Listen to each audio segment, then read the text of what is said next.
fondateur de l'État du Cameroun et un acteur prépondérant. Il a été un homme axial. Pour bien comprendre le Cameroun aujourd'hui, si on ne se penche pas sur l'action de Mbida, on ne peut pas comprendre. Mbida est celui-là même qui a révélé Ahidjo. Je le dis toujours, si Mbida n'avait pas existé, Ahidjo n'aurait jamais été président de la République. Qui connaissait Ahidjo avant 1957? C'est la question que je pose. Il faut savoir que Ahidjo est la créature d'André-Marie Mbida.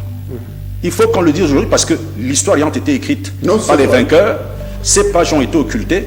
Ahidjo ne représentait absolument rien.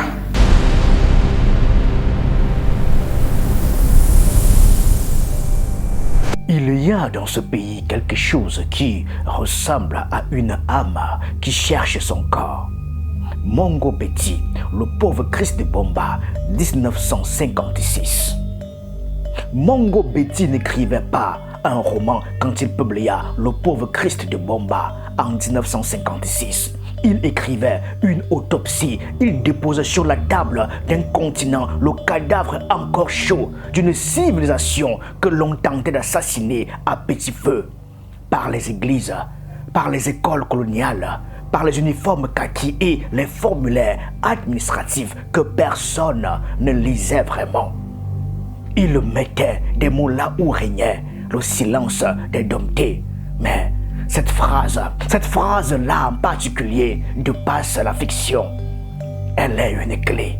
Elle ouvre la porte derrière laquelle gît l'énigme profonde du Cameroun moderne, un pays dont l'âme fut déposée, un matin de l'histoire entre les mains d'un homme extraordinaire et dont le corps fut confisqué. Pas d'autres, pas ceux-là qui vinrent après, pas ceux-là qui instrumentalisèrent l'indépendance pour servir d'autres maîtres. Cet homme, c'est André-Marie Mbida. Son histoire est celle d'une flamme que l'on a tenté d'éteindre. Mais les flammes authentiques ne meurent pas. Elles entrent dans la terre, elles traversent les racines et elles remontent un jour à la surface, brûlante et vivante, pour tout éclairer de nouveau.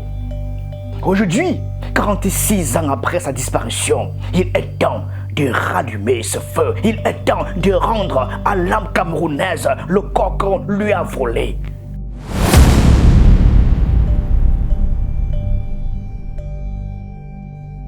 Il existe dans chaque peuple digne de ce nom une génération de titans, des hommes et des femmes qui naissent au moment exact où l'histoire les réclame, comme si la terre elle-même les avait pétris dans sa boue sacrée pour les déposer debout face aux orages. André-Marie Mbida était l'un de ces titans.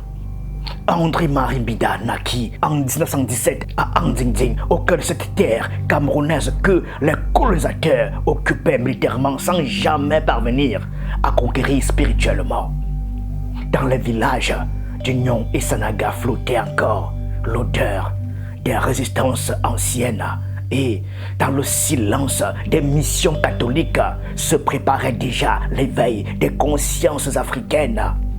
Sans le savoir, le Cameroun venait de voir naître l'un des hommes les plus redoutables de son destin politique.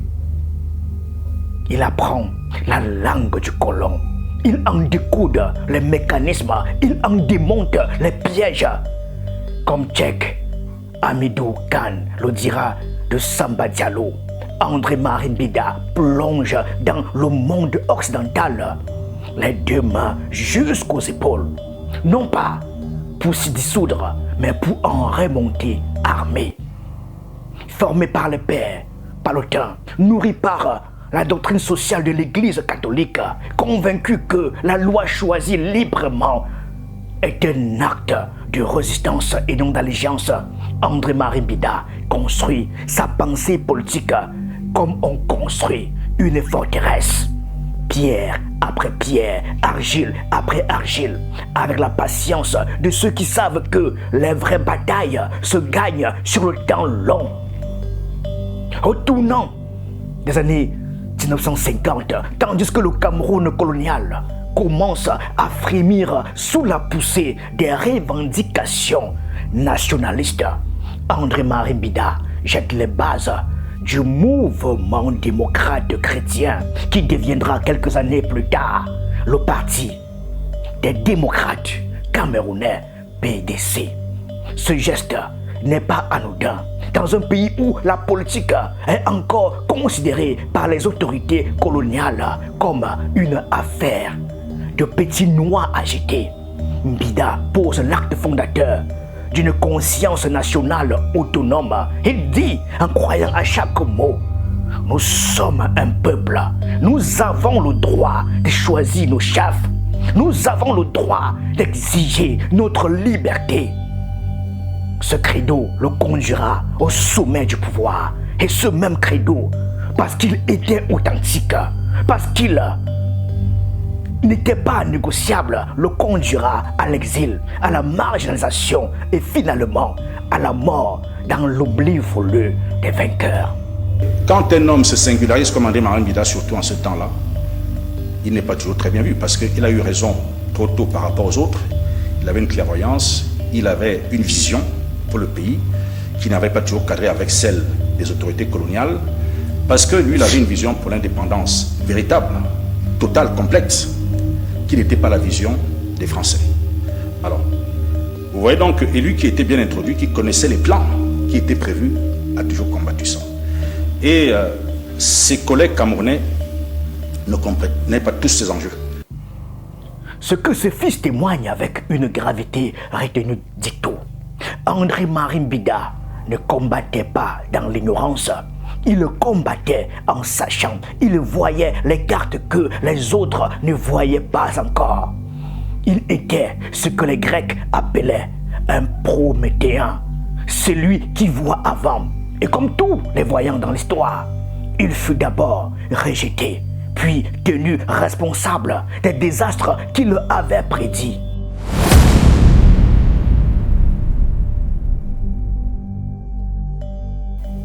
Nous sommes en 1957. Le Cameroun marche à grands pas vers la création de l'État autonome. L'époque vibre d'une énergie électrique, celle des peuples qui sentent que le vent de l'histoire tourne enfin. André Marin Mbida est à la tête du plus grand groupe parlementaire. Ces 22 députés du PDC forment le noyau dur d'une majorité à construire. Il est l'homme incontournable. Personne à Yaoundé ni à Paris ne peut prétendre construire un gouvernement sans lui. Les Français le savent, les adversaires le savent aussi, et lui, il le sait également. C'est dans ce contexte électrisé qu'un jeune homme frêle vient frapper à sa porte. Il s'appelle Amadou Ahidjo. Il est député du Nord, brillant mais obscur, portant sur ses épaules l'ambition d'un homme qui sait ce qu'il veut, mais n'a pas encore les outils pour l'obtenir. Il marchait derrière lui tout le temps, dira plus tard son fils. Ahidjo a un problème.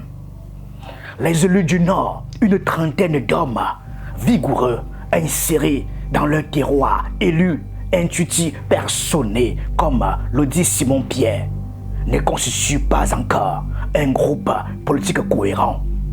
Chacun navigue pour soi, chacun obéit à sa propre logique.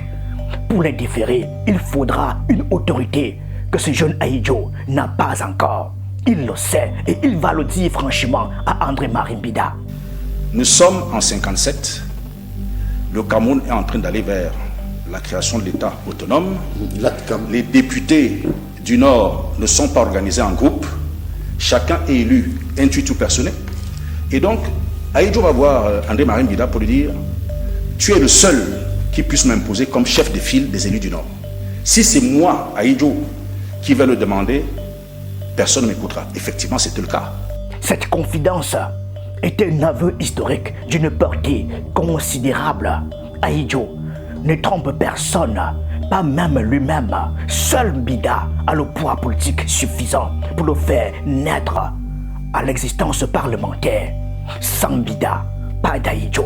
C'est aussi simple, aussi brutal, aussi décisif que cela. André Marin Mbida écoute, il dit ok, je vais voir ça. Il organise une réunion avec tous les élus du Nord, qui étaient à peu près une trentaine. à Lonka, à la rue du combattant, une salle là-bas, où il réunit tous les élus pour présenter Ahidjo à ces élus du Nord.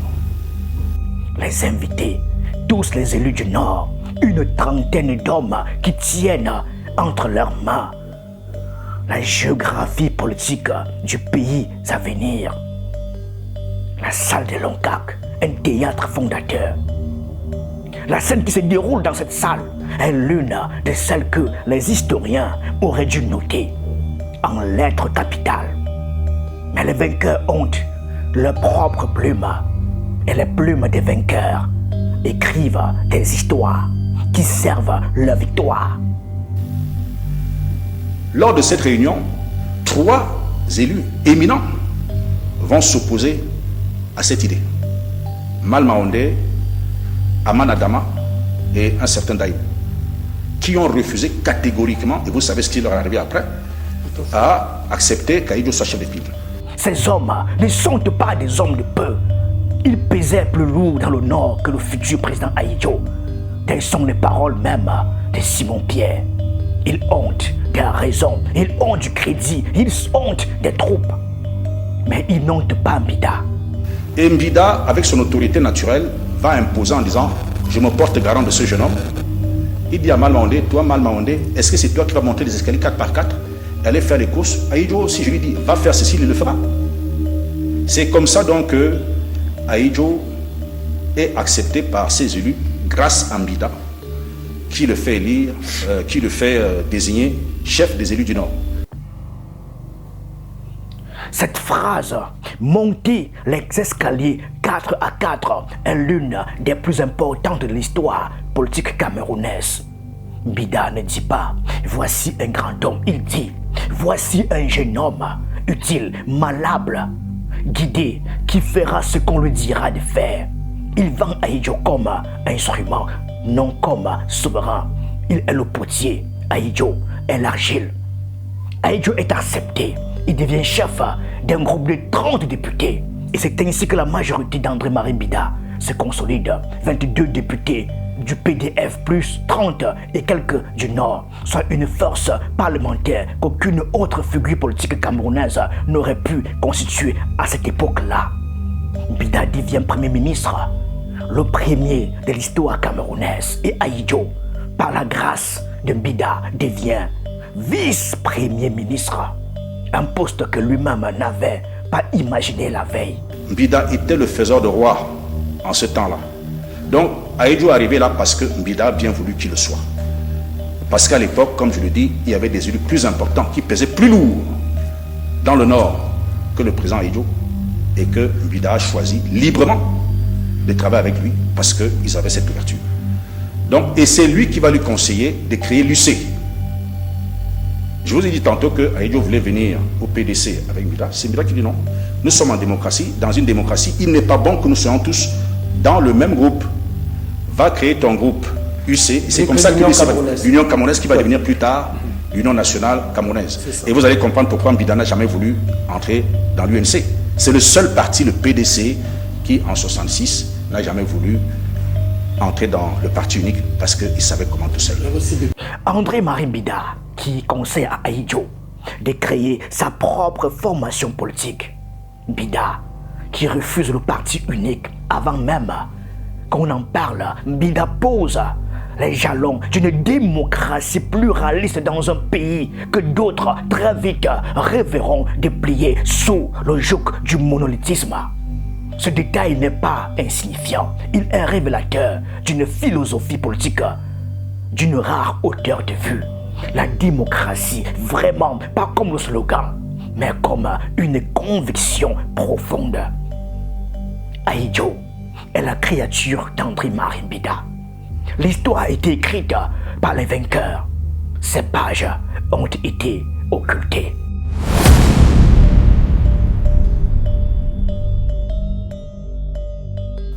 L'année 1957 ne fut pas seulement celle où André-Marie Mbida fabriqua Ahidjo. Ce fut l'année où il devint lui-même le premier chef de gouvernement de l'histoire du Cameroun. Ce geste était un acte de naissance nationale pour la première fois, un homme issu du sol africain portait le destin du pays dans ses mains.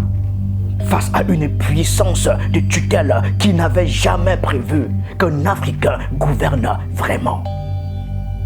Et Mbida gouverna vraiment, avec rigueur, avec vision, avec cette autorité naturelle que ses contemporains évoquent comme une force physique presque tellurique. Il n'était pas premier ministre des cérémonies. Il n'était pas le pantin que Paris avait rêvé de placer dans le bureau de Yaoundé pour mieux tirer les ficelles depuis le quai d'Orsay.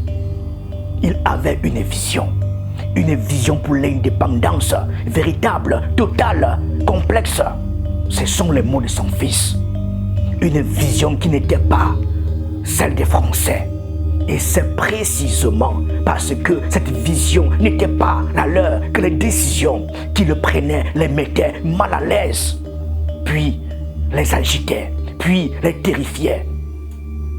Frantz Fanon l'avait écrit dans Les Dames de la Terre avec une clarté lapidaire. Le colon ne veut pas partir vraiment. Il veut seulement changer de costume. Il veut passer du gouverneur militaire au conseiller technique, du général en uniforme à l'ambassadeur en costume 3 pièces. Il veut une indépendance de façade derrière laquelle il continuera d'extraire, de décider, de dominer. Mbida avait compris ce mécanisme. Il l'avait compris avec ses tripes, avec sa peau noire que les pieds coloniaux avaient foulée, avec ses yeux formés au coude de l'autre pour mieux les retourner contre lui. Et il avait décidé de ne pas jouer le jeu. Les décisions qu'il prenait ne plaisaient pas aux Français. Il refusait d'être le sous-préfet de Paris en territoire camerounais. Il voulait une indépendance qui signifiait quelque chose. Et cela était impardonnable. Évidemment, dans cette position, on a commencé à le regarder, mais il était toujours, correct. Jusqu'à ce qu'on vienne mettre des idées, parce que les décisions que Mbida commençait à prendre pendant le temps où il est donc devenu Premier ministre ne plaisaient pas aux Français. Et il fallait rapidement trouver le moyen de l'écarter des affaires. Et c'est comme cela que les Français ont commencé à travailler avec le président Hilo pour qu'il fasse ce qu'il a fait, la trahison. Nous savons ce qui s'est passé par la suite. Voilà l'un des secrets les mieux gardés de l'histoire camerounaise. L'un de ces secrets qui, quand il affleure enfin, renverse les attitudes reçues et oblige à tout relire depuis le début. André-Marie Mbida, démocrate catholique, libéral, adversaire politique déclaré de l'UPC, était le protecteur discret, concret, physique et financier de Ruben Oumyobé, s'il vous plaît. La question que pose son fils avec une intensité dramatique qui glace le sang est simple, et sa simplicité est un couteau. Pourquoi Oumyobé est-il tué en septembre 58 et pas avant? Avant, Mbida est au pouvoir. Après, Mbida est en exil. 6 mois séparent les deux événements. 6 mois exactement. La coïncidence est trop parfaite pour ne pas être une causalité. L'UPC, pourquoi est-ce que Oumyobé est tué en septembre 58 et pas avant? Puisqu'on dit Mbida détestait l'UPC, détestait les Bassa, détestait... Mais Mbida était celui qui protégeait Oumyobé. C'est lui qui le protégeait. L'une des raisons pour lesquelles les Français vont tout faire pour l'évincer, c'est parce que précisément, ils ne voulaient pas qu'il arrive malheur à Oumyobé. Lorsque j'entends dire que Oumyobé avait des pouvoirs, il avait des pouvoirs mystiques, il avait quel pouvoir mystique? C'est le pouvoir que Mbida avait qui lui permettait d'avoir l'information. À temps qu'il dit, les militaires vont arriver sur ta zone, déplace-toi. Oumyobé venait chez nous, à la maison. On a des photos où Oumyobé était déguisé en soutane, avec un casque colonial, pour échapper à la police. L'image est bouleversante. Oumyobé, le chef UPCiste, le maquis, le nationaliste que Paris voulait mort, se déplace déguisé en prêtre catholique, abrité sous la protection du premier ministre catholique, qui est officiellement son adversaire politique. Ce n'est pas un roman, C'est l'histoire vraie d'un homme dont la grandeur morale dépassait les clivages idéologiques. Bida prenait Oumniobé dans sa voiture personnelle.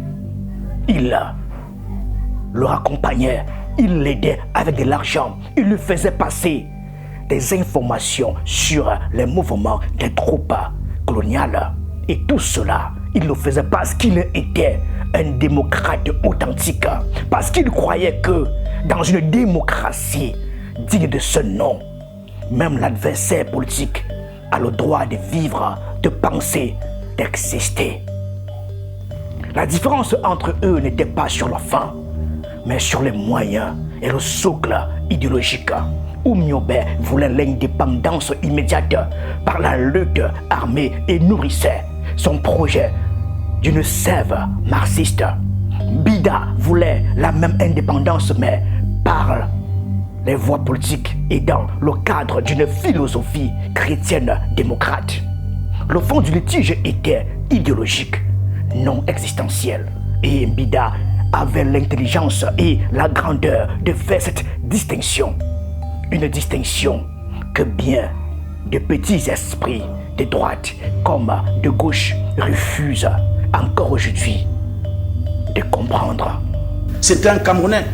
Il n'était pas sectaire en disant que Oumniobé a son parti du PC qui est contre moi parce qu'ils avaient une opposition au plan idéologique. Il faut le dire, ce n'était pas sur l'idée de l'indépendance. Tous voulaient l'indépendance.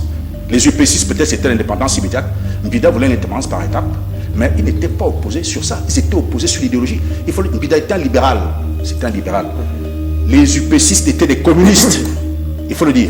Ils avaient une idéologie communiste. Et Bida étant un chrétien catholique, ne voulait pas de l'athéisme au Cameroun. C'est sur ce plan-là qu'il s'opposait. Mais il disait qu'en démocratie, il est bon que chacun ait son opinion. Et c'est pour ça qu'il soutenait, il le protégeait. Il dit qu'il le protégeait.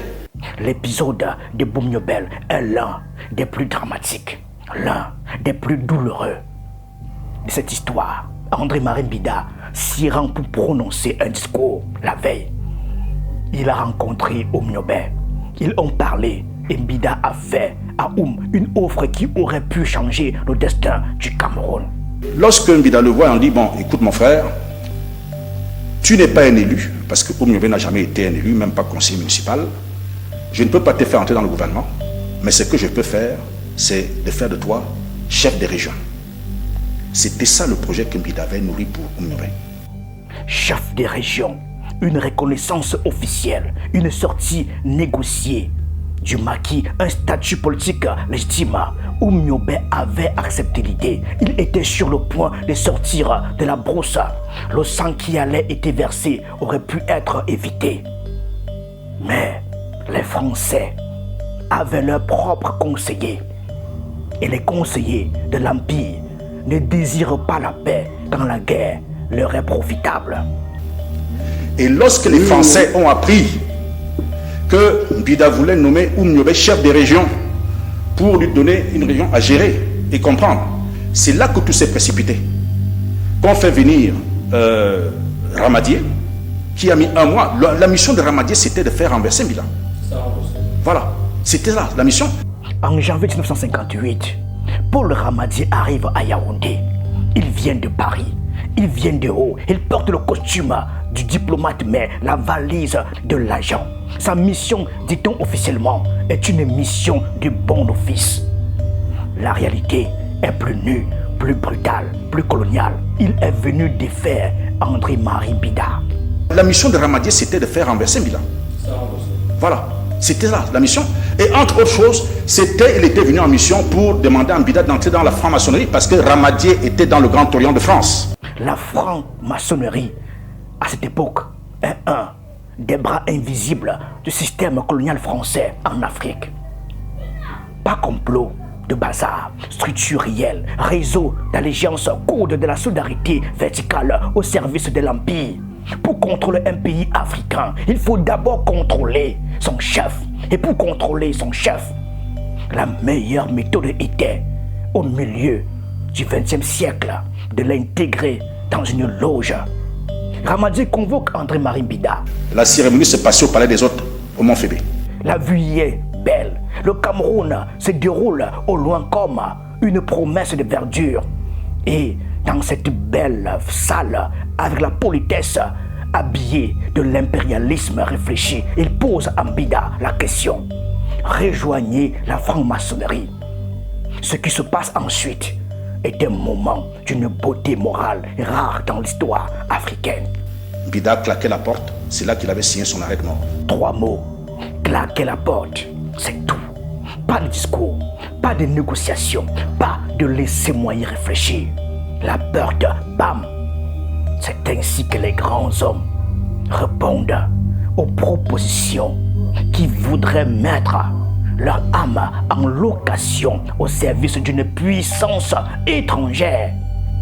André-Marie Mbida avait compris ce que la proposition signifiait réellement. Tu veux gouverner le Cameroun? Soit, mais gouverne-le pour nous.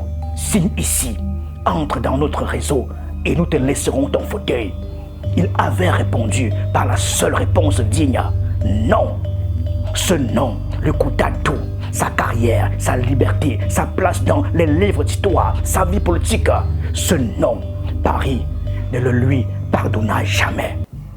Dans les semaines qui suivirent, la machine coloniale s'est mise en marche. Les élus furent travaillés à Yidjo.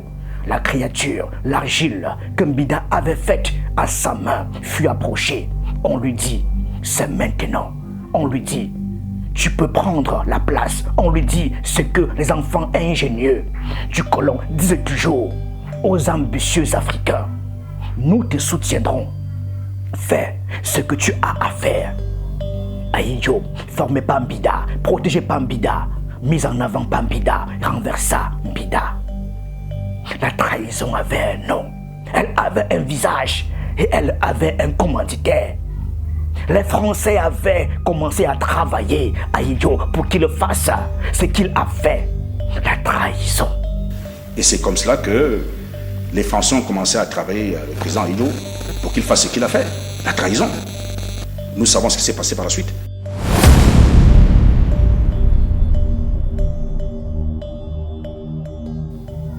Février 1958, Mbida est chassé du pouvoir. La caméra de l'histoire se détourne de lui. Ou plutôt, on force la caméra à se détourner. Il part en exil. La France a obtenu ce qu'elle voulait. Ahidjo s'installe dans le fauteuil que son maître lui a laissé. Que son maître, en réalité, s'est fait arracher.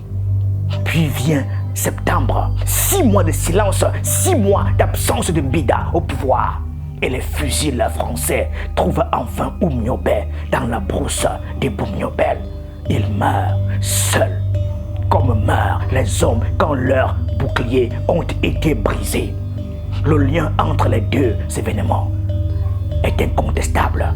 Mbida n'est plus là pour faire passer l'information, plus là pour glisser dans l'oreille d'Oumniobé les mouvements des troupes, plus là pour mettre sa voiture, son argent, son réseau au service d'un frère ennemi qu'il préférait voir vivant. Le Cameroun vient de perdre en l'espace de 6 mois ses 2 plus grandes figures nationalistes. Le légal par trahison, le clandestin par assassinat. Oumniobé avait accepté de sortir de la brousse. Ça aussi, il faut le dire. Ça ne plaisait pas. Il avait accepté de sortir. Parce que pour occuper le poste de chef de région, il fallait sortir de la brousse. C'est vrai. Mais il avait des conseillers toxiques, autour de lui qui disaient non, on n'écoute pas très bien ça. Mais là, il était sur le point d'accepter. Les Français disaient si on tue Oumniobé, le problème est réglé. Mais ils se sont trompés. Donc, on écarte Mbida pour mieux avoir la liberté d'en finir. C'est pour cela que Mbida part en février 58 et en septembre. Après 9 mois voilà, aux affaires. Après 9 mois aux affaires. Quand il part, nous sommes en février, en septembre, ça fait quoi 6-7 mois, Oumniobé est tué. Et pourquoi donc Oumniobé est tué? Parce qu'il n'avait plus la protection qu'André-Marie Mbida lui assurait. Dans l'exil, Mbida ne se tait pas, il ne se couche pas, il ne négocie pas sa réhabilitation au prix de sa dignité. Il écrit, il parle, il dénonce, il maintient le PDF, ce PDF que Simon-Pierre rappelle avec une fierté vibrante, comme le seul parti qui refusa d'entrer dans le parti unique quand Ahidjo verrouilla l'espace politique camerounais en 1966. Tous les autres cédèrent, tous les autres s'effondrèrent dans l'UNC, ce parti unique que les démocraties africaines de la première heure abandonnèrent à leur propre conscience pour survivre. Bida lui dit non, encore, toujours, comme si le non était la structure même de sa colonne vertébrale. Et vous allez comprendre pourquoi Bida n'a jamais voulu entrer dans l'UNC.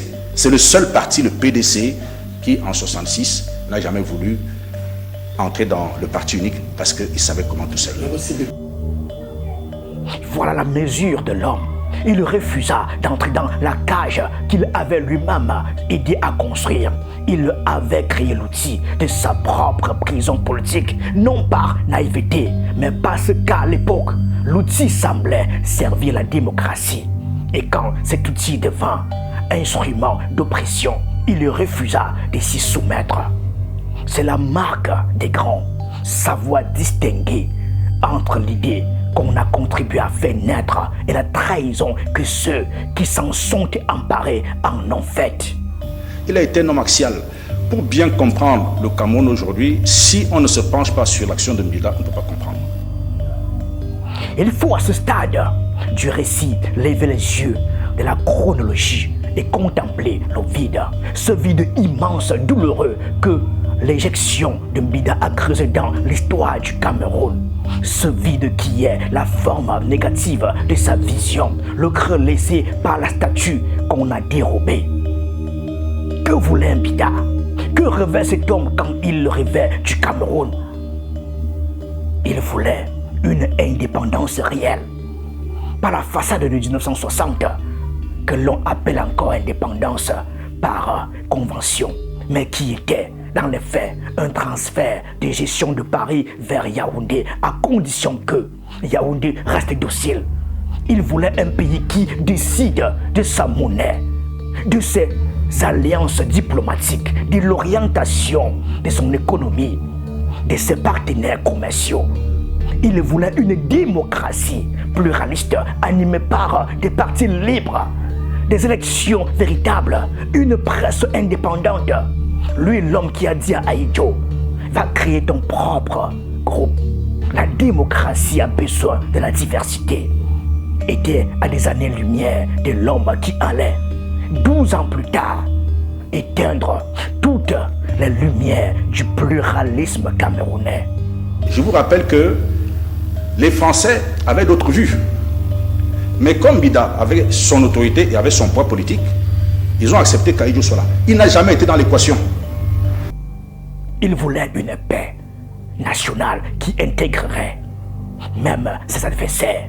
L'offre faite à Oumyobé, chef des régions, sorti négocier du maquis, reconnaissance politique sans capitulation, désigne un homme qui croyait que la nation n'est pas une victoire d'un camp sur un autre, mais la synthèse difficile de toutes les tendances qui la composent. Ce projet-là fut tué avant même d'avoir eu le temps de vivre, non pas par les hommes, mais par le système, ce système que Franck Fanon appelait, avec toute sa colère, la violence coloniale. Non pas seulement celle des balles et des matraques, mais celle infiniment plus perverse qui forge les esprits, détruit les consciences, fabrique des élites dociles et élimine les insoumis. Si Mbida voulait vraiment en finir avec l'UPC ou Oumyobé, à tout moment, Mbida pouvait le faire arrêter. Parce qu'il savait toujours où il pouvait le trouver. Sauf que Oumyobé n'avait pas l'autorité que Mbida avait par rapport sur ses troupes pour pouvoir imposer ses vues. Aimé Césaire avait crié dans le discours sur le colonialisme, je cite, « On me parle de progrès, je parle de lois, je parle de doctrine », fin de citation. On parle de l'indépendance camerounaise de 1960. Moi, je parle de Mbida. Je parle de ce que l'indépendance aurait pu être si on avait laissé cet homme aller jusqu'au bout de sa vision. Il avait une vision pour l'indépendance véritable, totale, complète, qui n'était pas la vision des Français. 46 ans après sa mort, André-Marie Mbida n'a pas de statut sur les places publiques de Yaoundé. Son nom ne figure pas sur les billets de banque. Les manuels scolaires le mentionnent à peine. Et quand ils le font, c'est le plus souvent pour noter qu'il fut renversé. Comme si un homme de cette trempe-là se définissait par la chute que ses ennemis lui infligèrent plutôt que par la grandeur qu'il afficha debout. C'est l'injustice ordinaire que les histoires officielles font aux hommes qui ont dit non. Ceux qui disent oui ont des musées, ceux qui disent non ont des oubliettes. L'histoire officielle du Cameroun a ses oubliettes. André-Marie Mbida y a été déposé avec soin, à la mesure exacte de la menace que sa mémoire constitue pour le récit des vainqueurs. Car que signifierait réhabiliter Mbida? Cela signifierait reconnaître qu'Aïdjo fut sa créature, que le régime qui a gouverné le Cameroun pendant 22 ans est né d'une trahison manigancée par Paris, que l'indépendance de 1960 fut une indépendance de substitution servie par un substitut choisi par l'ancienne puissance coloniale pour remplacer l'homme authentique qu'elle ne pouvait pas contrôler. Ce serait déranger beaucoup de monde. Ce serait obliger le Cameroun à regarder en face les fondations même de son bâtiment étatique et à se demander sur quoi cela repose-t-il vraiment. Mais c'est précisément ce que les peuples qui veulent avancer doivent avoir le courage de faire. Regardez vraiment, sans phare, sans mythologie utile, regarder et dire voilà ce qui s'est passé, voilà qui était vraiment cet homme, voilà ce qu'on nous a appris. René Philombe, ce poète camerounais dont la vie fut elle-même un acte de résistance, écrivait: l'homme qui meurt pour son peuple ne meurt pas. André-Marie Mbida ne mourut pas au maquis, il mourut dans l'oubli organisé, ce qui est une autre forme de martyre, peut-être plus longue, certainement plus cruelle. Mais il n'est pas mort, pas vraiment, parce que son fils parle, parce que des voix se lèvent, parce que nous réalisons cette vidéo aujourd'hui, 46 ans après, avec la même conviction brûlante que l'injustice historique finit toujours par être démontée.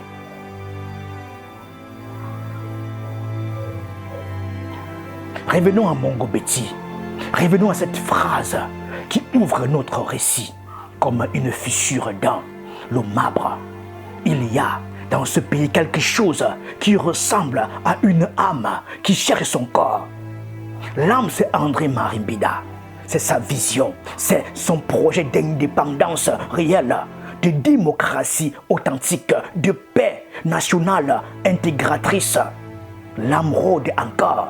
Le corps, c'est le Cameroun à venir, celui que les générations présentes et futures ont la charge de bâtir, pas sur les fondations fragiles des trahisons et des substitutions, mais sur la vérité historique retrouvée, sur la mémoire réhabilitée, sur les noms rendus à ceux à qui on les avait volés. Cela commence par un acte simple et révolutionnaire. Dire la vérité, dire qu'Aïdjo fut la créature d'André-Marie Mbida, dire que le premier gouvernement camerounais de l'histoire fut celui de Mbida et qu'il fut renversé, non par la volonté du peuple camerounais, mais par l'ingérence directe d'une puissance coloniale qui ne pouvait pas se résoudre à laisser ce pays libre. Dit que Oumniobé fut assassiné 6 mois après que son protecteur fut écarté et que cet écartement et cet assassinat sont les deux faces d'une même médaille coloniale.